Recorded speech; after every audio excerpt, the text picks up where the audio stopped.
everyone, welcome back to the Destination Talks. Today we will be talking about the K1 visa interview, one of the most important steps in the process of bringing your fiance to the United States. Today we will be covering what you need to know before, during, and after your interview. We will be sharing our own experience of our K1 visa interview in Montreal, Canada, US Consulate from May 2023. So let's get started.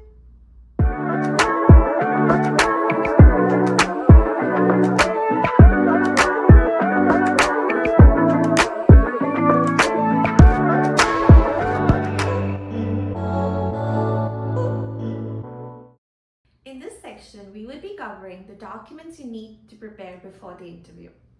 I'm assuming you've already completed your DS-160 and have gotten the instructions from the US Consulate on how to book your interview date and how to get your medical exam done.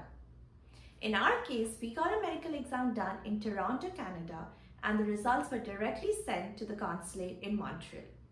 In some cases, you will need to go and pick up your medical results and hand it over directly to the consulate officer during the interview. Just make sure it is a sealed envelope and you do not open it until your interview. Now, we will go through the list of documents that we need to prepare and carry for our interview. First, we need a printout of the interview appointment letter. Second, we need a printout of the confirmation of our DS-160 application. Third, we need a printout of the MRV fee receipt payment. Now, we will go to the list of documents needed from the beneficiary. First, we need a valid US passport of the beneficiary with a validity of more than 6 months for the US travel. Second, we need 2 recent photographs of beneficiary for the US visa. Third, we need 2 photocopies of the beneficiary's bio page. Fourth, we need original and the photocopy of the beneficiary's birth certificate translated to English. Fifth, we need police clearance certificate for the beneficiary from the list of all the countries the beneficiary has lived for more than 6 months. Now we will cover the list of documents needed from the petitioner. In our case, since I was the petitioner, I provided these 2 documents. First, intent to marry letter signed by the petitioner and dated 30 days before the interview. Second, evidence of financial support. This includes filling and signing I-134 document, affidavit of support, and providing documents showing your financials. In our case, I provided 5 years of federal and local taxes.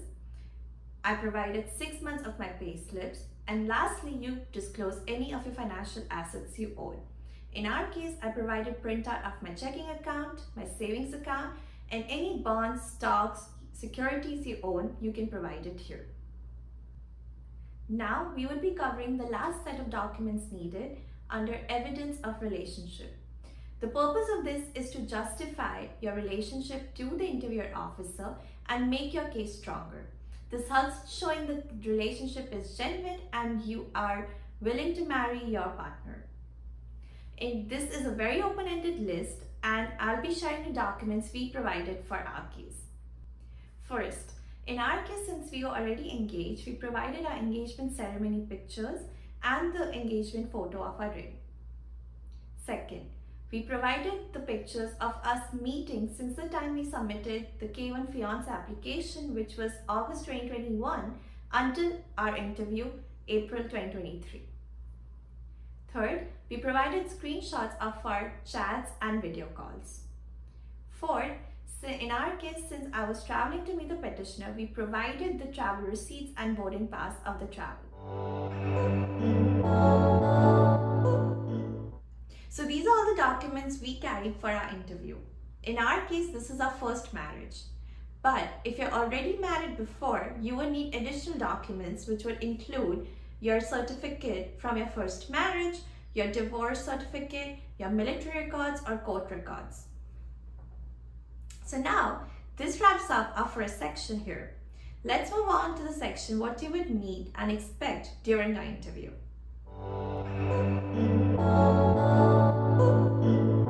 Now, let's let's jump into the most awaited date of the process, the interview date.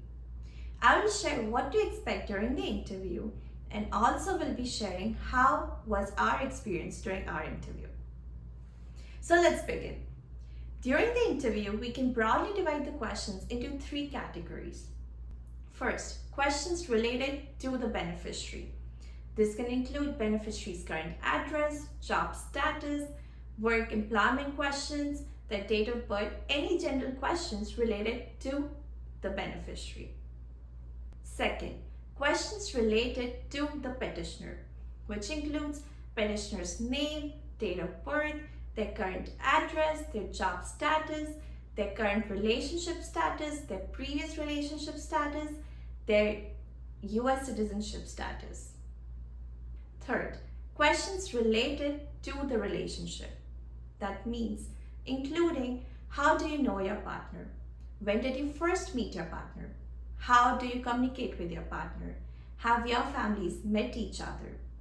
And so on and so forth.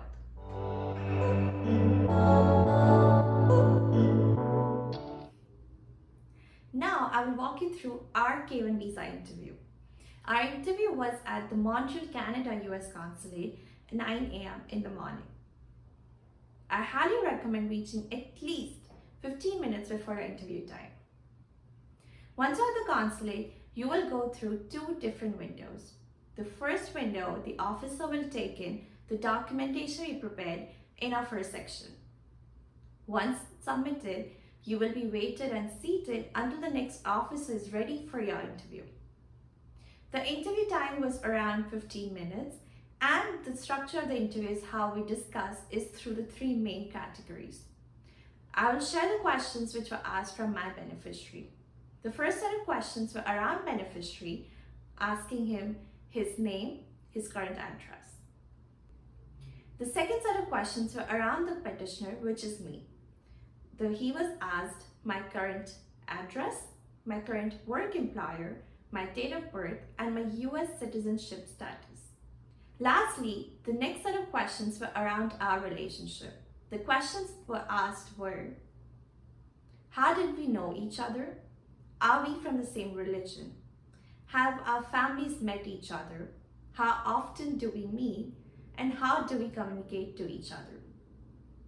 Now, this is where the evidence of relationship documents come in very helpful, because as and when the officer is asking you questions, you can provide your proof and justify relationship, and you can carry all the photographs with you. This is very helpful to establish that the relationship is genuine.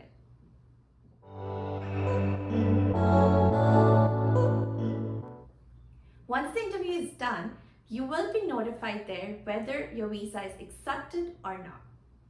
If everything goes through well, your passport would be kept at the consulate. In case you are missing a documentation, the officer will give you a letter and will request you to submit that documentation with the passport.